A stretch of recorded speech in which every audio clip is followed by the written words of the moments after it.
Jalaun metro से रश्मि पांडे उच्च न्यायालय प्रयागराज द्वारा बेल मिलने के उपरांत जेल से निकलने के बाद आज सुदामा दीक्षित ने जालौन मेट्रो संपादक आशुतोष द्विवेदी से इस पूरे प्रकरण पर अपनी बेबाक राय रखी।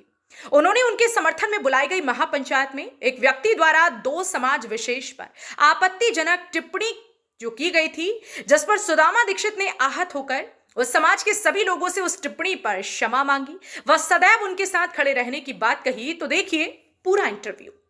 Bureau report, Jalaun metro. नमस्कार, आप देख रहे हैं जालौन मेट्रो। आज जालौन मेट्रो में पिछले एक माह से जनपद के सबसे चर्चित चेहरे पूर्व ब्लॉक प्रमुख सुदामा दीक्षित जी थे। आज हम बात करते हैं जेल से निकलने के बाद पहली बार उनकी आज प्रेस कॉन्फ्रेंस हुई। आज हम उनसे चर्चा करेंगे, आज हम उनसे बात करेंगे, बेबाक तरीके से वो अपनी राय आप लोगों के सामने प्रस्तुत करेंगे। चलिए शुरुआत करते हैं हम सुदामा दीक्षित जी से। सुदामा जी, आपका जालौन मेट्रो में स्वागत है। बहुत धन्यवाद आपका। आपके साथ में जो षड्यंत्र करके आपको जो जेल तक पहुंचाया गया, कई दिनों तक आप जेल रहे, जेल से आप बाहर आए और आज आपने प्रेस कॉन्फ्रेंस करी है। उस प्रेस कॉन्फ्रेंस करने का आपका उद्देश्य क्या था?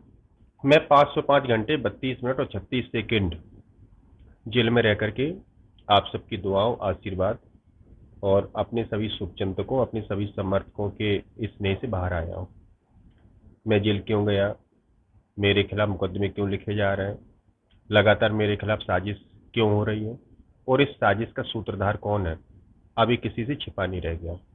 पूरे जिले का हर नागरिक, हर व्यक्ति ये जान गया है कि इस राजनीतिक शुचिता को, जिले के एक सौहार्दपूर्ण वातावरण को एक नुकसान पहुंचाने वाला ऐसा कौन व्यक्ति है और कौन इस मुक्त साजिश करता है, इस पे मुझे अब कहने की जरूरत नहीं रह गई।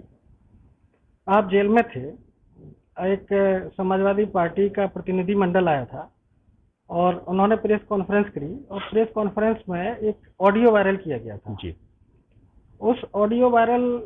उस ऑडियो में जो पीड़ित पक्ष है, उस पीड़ित पक्ष के किसी पारिवारिक व्यक्ति को वो नेताजी बता रहे थे कि कैसे करना है, कैसे नहीं करना। तमाम ब्राह्मण संवाददाता, पत्रकार भी उसमें प्रेस में नहीं आए थे। उन्होंने इस चीज़ का जिक्र भी किया है।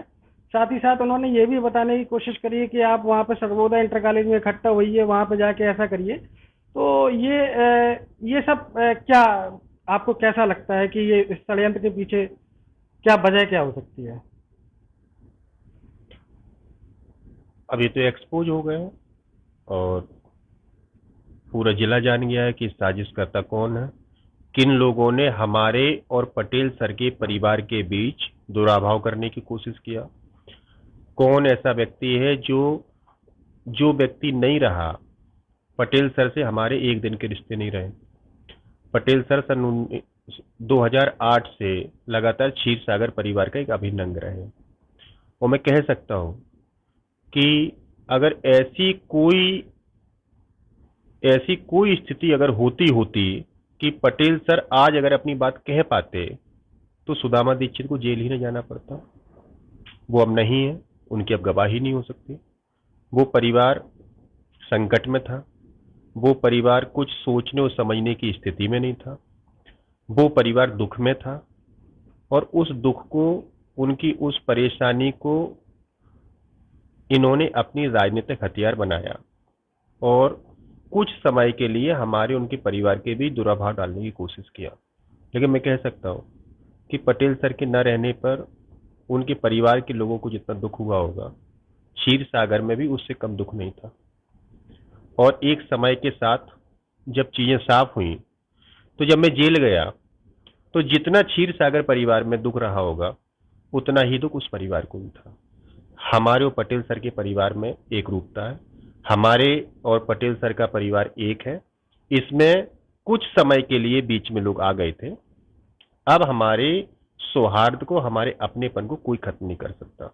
दादा, एक प्रश्न आपके समर्थकों के बीच में एक बहुत लोगों ने मुझसे पूछा कि इस तरह की जानकारी, अगर सुदामा दीक्षित जी से कभी आपकी भेंट हो, मुलाकात हो, तो आप ये जानकारी उनसे जरूर पूछिएगा और सब लोगों के बीच में साझा करिएगा कि जिस दिन आपकी बड़वा मंगल के दिन आपकी जमुना पैलेस के करीब आपकी गिरफ्तारी हुई, और गिरफ्तार होने के बाद आपको जोलपुर या कदौरा की तरफ ले जाया गया, तो क्या आपको आपसे कोई ले जाने के दौरान कोई चर्चा हुई, पुलिस से चर्चा हुई कि वो उस तरफ क्यों ले जा रहे हैं आपको? मुझे लगता है कि पुलिस ने मुझे गिरफ्तार करने के बाद सीधा कोतवाली उरई ले जाने की बजाय जनपद के किसी ऐसे सुदूरवर्ती थाने में रखना उचित समझा होगा जहां पर हमारे समर्थक ना हो, जहां पर लोगों की भीड़ जमा ना हो सके, और इसलिए शायद कदौरा ले जा रहे होंगे। लेकिन जैसे ही जब मैं पुलिस की गाड़ी में था और तमाम पुलिसकर्मी और तमाम पुलिस के सिपाही और दरोगा हमारे साथ थे, तो जब मैं कदौरा की तरफ बढ़ रहा था तो वहां से उनको सूचनाएं प्राप्त होना शुरू हुई कि कदौरा में भी थाने के बाहर भारी भीड़ हो गई है। और जब उन्होंने इस बात की सूचना अपने उच्च अधिकारियों को दी तो उन्होंने उनका तुरंत मूवमेंट बदला और फिर मुझे पुलिस लाइन में रखा गया। चलिए, अब एक बात और हम आपसे ये पूछना चाह रहे हैं कि आपने जेल में रहकर अपने समर्थकों के लिए एक पाती लिखी थी। वो पाती प्रेस के माध्यम से, तमाम सोशल मीडिया के माध्यम से आपके समर्थकों के पास वो पहुंची और आपकी संवेदनाएं आपके समर्थकों के साथ जुड़ी। तो उस पाती में आपने जेल में अपना जो सफर था उसको भी आपने लिखा। तो आपका वहाँ पर जेल के अंदर क्या लोगों का वहाँ पर रवैया था आपके प्रति, क्या नजरिया था आपके प्रति, आपको वहाँ पे लोगों की सिंपैथी मिली या वहाँ पे क्या आपके प्रति माहौल बनाया गया था? मुझे लगता है कि जब आप बहुत कठिन और संघर्ष के दौर में होते हो, खासतौर से जब जेल में होते हैं, तो तमाम चीजें आपको सोचने और समझने का मौका मिलता है। मैं जानता था कि जिले के लोग मुझे बेअंतहा मोहब्बत करते हैं, बहुत प्यार करते हैं, लेकिन जब मैं जेल जा रहा था तब मैंने अपने समर्थकों की आंखों में आंसू, उनके रूंधे हुए गले देखे थे, भारी भीड़ का सैलाब देखा था। तब मुझे वास्तविक रूप से पता चला, मैं ये समझता था कि लोग मुझे प्यार करते हैं, लेकिन उस दिन मुझे ये पता चला कि लोग मुझे इतना प्यार करते हैं, और यही हमारी पूंजी है। और उन्हीं की शक्ति की बदौलत, उनकी दुआओं की बदौलत, उनके अपने स्नेह की बदौलत ही मैं जेल से बाहर आ पाया। और जहां तक जेल की मैं अंदर रह करके वहां पे परेशानियों का सवाल है, तो मुझे जेल भेजने तक, जेल में और अधिक परेशान करने से लेकर के तमाम और चीजों की भी बखूबी योजना बनाई गई थी। और जेल के अंदर भी मुझे एक जेल और महसूस हो, इसकी पूरी तैयारी की गई थी, जिसको मैंने बखूबी बहुत करीब से देखा, उसको झेला। आपके समर्थन में एक ब्राह्मण महापंचायत का आयोजन किया गया था। उस ब्राह्मण महापंचायत में बड़े नेताओं ने, या कहें जो बड़े उम्रदराज लोग हैं यहाँ के, उन्होंने दूरी बना के रखी और उसमें जो संख्या रही वो संख्या युवाओं की बहुत अधिक रही, तादाद युवाओं की बहुत रही। और उसमें कुछ बाहरी लोग भी आए और आपके समर्थन में भी आए, और कुछ लोग ऐसे जो बाहर से भी आए, और उन्होंने कुछ एक दो समाज के लिए कुछ बयान दिए। वो बयान वायरल भी हुए और वो समाज दलित भी हुआ, और उससे कहीं ना कहीं आपकी छवि को भी धूमिल करने का प्रयास किया गया। तो इस पर आपकी पत्नी ने भी बाकायदा सोशल मीडिया पर आकर उसका खंडन किया और क्षमा भी मांगी। यदि इस प्रकार की कोई भी वहां पर कोई घटना घटी है तो उसके लिए उन्होंने क्षमा मांगी। मैं इसका आपके इस सवाल का 2-3 पार्ट में जवाब देना चाहता हूँ। बिल्कुल। पहली बात तो यह है कि इस पूरे से घटनाक्रम को जब आप बहुत देखते हैं और जब इसका आप सूक्ष्मता से विश्लेषण करेंगे तो आप पाएंगे कि केवल हमारे साथ इस संघर्ष और संकट में केवल नौजवान नहीं, बल्कि जनपद का हर कानून पसंद, हर अमन पसंद और भाईचारा पसंद व्यक्ति रहा है। कुछ लोग अपने घरों से निकल पाए होंगे, कुछ लोग नहीं भी निकल पाए होंगे, कुछ लोग सोशल मीडिया पे इसका प्रत्युत्तर दे पाए होंगे, कुछ लोगों की अपनी किसी न किसी मजबूरी कारण नहीं भी दे पाए होंगे। लेकिन आम चर्चा में जब आप उनसे बात करेंगे तो सबको ये घटना खराब लगी, क्योंकि सभी को ये पता था कि उनके बीच का एक बेटा और भाई षड्यंत्र का शिकार होकर के जेल की सलाखों के पीछे है। महापंचायत का सवाल है, मैं तो जेल के अंदर था। मुझे तो बहुत कम लोगों से हमारी मुलाकात भी हो पा रही थी। मुझे बहुत बाद में पता चल पाया कि हमारे समर्थन में एक महापंचायत का आयोजन किया गया। जहां तक आप कह रहे हैं कि नौजवानों की बहुत बड़ी संख्या थी, तो स्वाभाविक रूप से मैं नौजवान हूं, तो हमारे रिश्ते अधिकतर नौजवानों से ही होंगे, लेकिन मुझे बुजुर्गों का भी उतना ही आशीर्वाद मिलता है। सुदामा दीक्षित ने कभी किसी जाति की राजनीति नहीं किया। मैंने हमेशा रिश्तों की राजनीति की है। मैंने सर्व समाज की राजनीति की है। मैंने सभी धर्मों की राजनीति की है। मुझे भी जानकारी हुई कि उस महापंचायत में एक व्यक्ति जो अपने जिले के नहीं थे वो आए और उन्होंने एक ऐसा बयान दिया 2 जातियों को टारगेट करके, जिससे उनकी भावनाएं आहत हुई।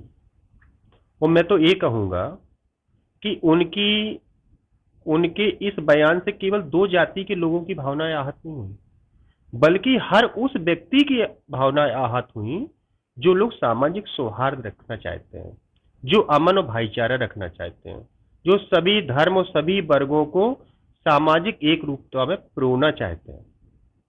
मुझे इससे व्यक्तिगत बहुत दुख, बहुत क्षोभ, बहुत कष्ट है, लेकिन मैं कह सकता हूं कि इसमें भी एक बड़ी साजिश हुई।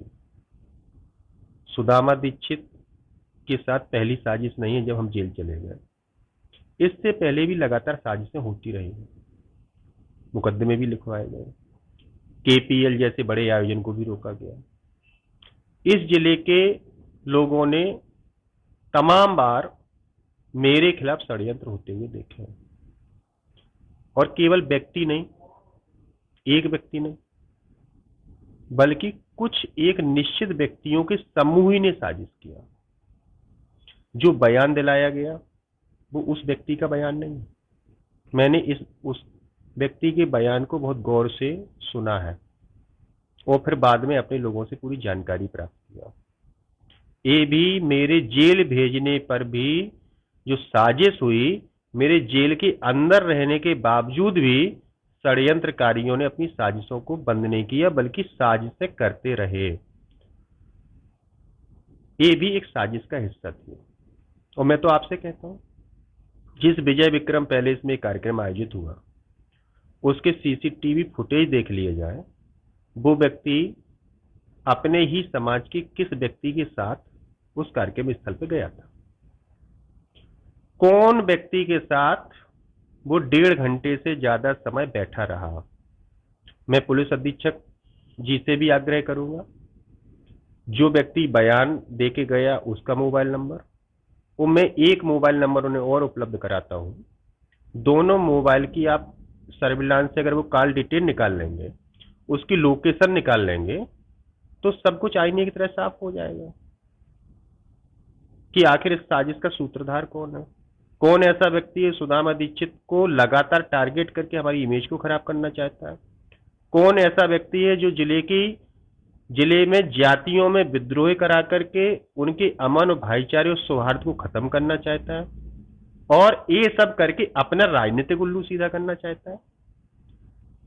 जालौन मेट्रो के माध्यम से मैं केवल इतना कहूंगा कि ये भी एक बहुत बड़ी साजिश का हिस्सा था। जिस व्यक्ति को क्षीरसागर परिवार कभी जानता नहीं है, मेरा उस व्यक्ति से कभी कोई परिचय नहीं रहा, जो व्यक्ति जिले का नहीं है, वो बाहर से आकर के सुनियोजित तरीके से बयान दे के चला गया। उसका बयान भी सुनियोजित था और उसको सुनियोजित तरीके से उससे बयान भी दिलाया गया और सुनियोजित तरीके से उसके बयान को चलवाया भी गया। उसके बाद जिन लोगों ने मीटिंग किया वो लोग कौन थे, वो किन से जुड़े हुए लोग हैं। जिस स्थान पर एक निश्चित समाज और निश्चित लोगों की मीटिंग हुई, वो स्थान कौन सा था, वो जुड़े हुए किन से लोग हैं, कौन इसके पीछे था। इसमें बड़ी लंबी गहरी साजिश हुई है, और इसके बावजूद जिन लोगों को भी, चूंकि हमारे समर्थन में महापंचायत आयोजित हुई, तो सबसे बड़ा कसूरगार तो मैं ही हूं।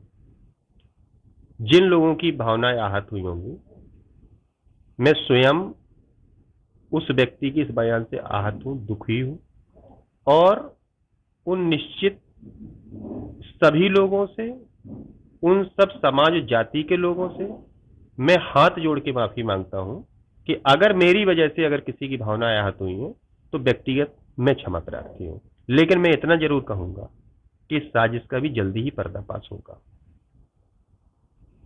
चलिए, तो ये मैं एक वजह आपसे जानना चाहता हूँ कि आपको बार बार टारगेट करने की वजह क्या हो सकती है कि आपको बार बार साजिश के तहत आपके ऊपर मुकदमा लिखाए जाते हैं, आपका केपीएल खराब करने की कोशिश की जाती है, आपके ऊपर एक इस मामले में षड्यंत्र करके जेल पहुंचाया जाता है। इसकी वजह क्या हो सकती है? क्या आपको क्या लगता है किस वजह से ये सब किया जा रहा है? मुझसे जिन लोगों को भी राजनीतिक खतरा है, जिन लोगों को भी लगता है कि सुदामा दीक्षित कल के दिन उनके लिए चुनौती बन सकते हैं, वो सभी इस साजिश के हिस्सेदार हो जाते हैं।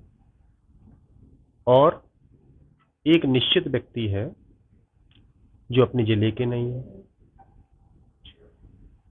इस जिले में कभी कटुता की राजनीति नहीं हुई। पूरे बुंदेलखंड में, जनपद जालौन में सौहार्द की राजनीति, शुचिता की राजनीति, अपनेपन की राजनीति हुई है। पक्ष और विपक्ष के लोग एक थाली में खाना खाते रहे। मन मुटाव कभी राजनीतिक दुश्मनी तक नहीं पहुंचा। हमें लगता है कि शायद ये पहली घटना हुई होगी जिसमें किसी राजनीतिक व्यक्ति को टारगेट करके उसको इतना अपमानित, इतना जलील करने की कोशिश की गई हो और इस तरीके का षड्यंत्र किया गया हो कि उसको जेल के सीखचों तक जाना पड़ा। तो ये पूरे जिले के अमन पसंद लोगों की जिम्मेदारी है, ये पूरे जिले के समस्त बुद्धिजीवियों की जिम्मेदारी है कि अपने जिले में राजनीति का सौहार्दपूर्ण वातावरण बना रहे, राजनीति का अपनत्व बना रहे। खैर, इसमें कहीं कोई दो राय नहीं है कि आप जनपद में आज की डेट में एक यूथ के लिए ब्रांड के रूप में उभर के सामने आए हैं और हम जालौन मेट्रो की आपके प्रति शुभकामनाएं, आपको बधाई देता है। और दूसरा ये भी है कि हम चाहते हैं कि जनपद में स्वच्छता की राजनीति हो, जनपद में इस तरीके का किसी भी प्रकार का कोई दुर्भावनापूर्ण राजनीति का समावेश कभी ना हो। लेकिन हम एक बात और ये भी आपसे जानना चाह रहे हैं कि अब आगे आपकी क्या रणनीति रहेगी? हमने जब से होश संभाला, जब से मुझे याद आ रहा है, तब से मैंने हमारी कोई राजनीतिक महत्वाकांक्षा नहीं रही। विद्यार्थी जीवन के बाद हमने तय कर लिया था कि मुझे समाज सेवा करनी है। उसका माध्यम कुछ भी हो सकता था। पहले मैंने पत्रकारिता के माध्यम से समाज सेवा किया। अपने नौजवान मित्रों और तमाम लोगों के आशीर्वाद के कारण मैं राजनीति में आ गया। राजनीति में रहते हुए भी मैंने अपनी समाज सेवा की भावना को कभी कम नहीं होने दिया। मैं राजनीतिक पद पर रहा होऊंगा या ना रहा होऊंगा, लेकिन हमारा माध्यम हमेशा समाज सेवा रही है। हमारी कोई रणनीति नहीं है। हम केवल और केवल अपनी पूरी हैसियत, पूरी क्षमता के साथ लोगों की समस्याओं में, लोगों के दुख दर्द में, उनकी परेशानियों में खड़े रहेंगे। और जहां मुझे महसूस होगा कि किसी के साथ अन्याय हो रहा है, मैं पूरी ताकत के साथ उस व्यक्ति के साथ खड़ा होऊंगा। आर्थिक रूप से, सामाजिक रूप से, राजनीतिक रूप से जो हमारी क्षमता होगी वो हम लोगों को देंगे। चलिए, बहुत बहुत धन्यवाद। जालौन मेट्रो पे आपने अपनी बेबाक राय रखी, इसके लिए आपका बहुत बहुत धन्यवाद। बहुत धन्यवाद, thank you. Jalaun metro news channel को सब्सक्राइब करें और बेल आइकन जरूर दबाएं ताकि जालौन जनपद से जुड़ी खबर आप तक पहुंचे सबसे पहले।